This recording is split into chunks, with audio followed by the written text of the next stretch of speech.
and then you're gonna dust a nigga in the parking lot. That's to me. That's in several so crazy allegories. To me. Yeah, because that's what's required. Like, yo, I gotta get in shape, dog. You know what I'm saying? I want to go back. I want to go back to like, you know, the stats that he just threw out there, right? Because that goes over a lot of people's heads, right?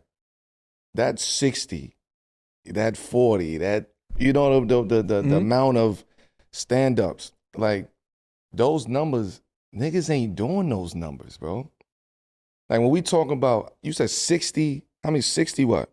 60 minutes? yeah, so 60 movies. 60 movies. Yeah. 50 television 50 appearances. television shows, 13, 12. 13 specials, my 23rd 100 city tour. Come on, man. I'm saying That's a body of work. we doing all of this unfunded, never been sponsored. You never see me in no commercial other than the one for Supreme. But so every special I did, that was us doing it ourselves, doing the cover art, making sure it got on television. We did that more times than any comedian breathing or dead. So that's why we don't let Lil Ali's run up, you know, because the stats are what they are. Yeah, in fact, and on this show, we like Champ says, like, we always get flowers. You know what I'm saying? Yeah. And I ain't mean to shift it left, but I guess them numbers was impressive. it's crazy, man. and that's a fact though. But the thing is too is like you one of the first examples of independence. From like the industry, right? The agency system, the lawyers, the agency, triangle offense. You know what I'm saying? Like you one of the first examples of like true independence from that. But people don't really talk about it. So that's why I wanted to just bring it up because, you know what I'm saying? Like on this show, we like to, bring up facts, you know what I mean? And give people their flowers. And you one of them ones, man. So salute to you. Because you was doing the reading. Numbers was impressive. Thank you. And the resume is deep and like you said, it's all you.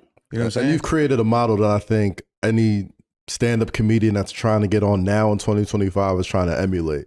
Like it went from a point where I felt like a lot of stand-up comedians are trying to get their hour on a HBO or a Netflix or whatever, and you can still do that, but what do you do in between that time? And I think you've helped create like a stand-up comedy or just a full-on entertainment ecosystem that I think a lot of people have tried to emulate, as far as owning everything that you do, from your specials, from your stand-ups, from your touring.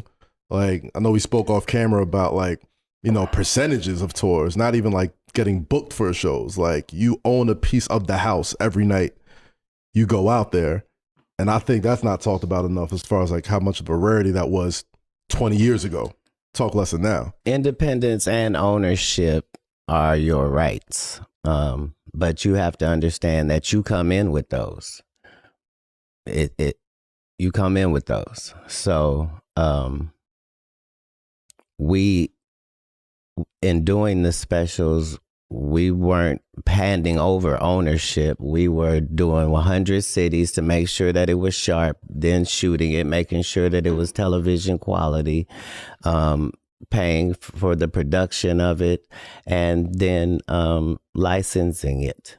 So that, you see what I'm saying? It's because we're only licensing it. So HBO, my HBO special, not done by HBO. I'm saying my Showtime special, not done by Showtime. Like,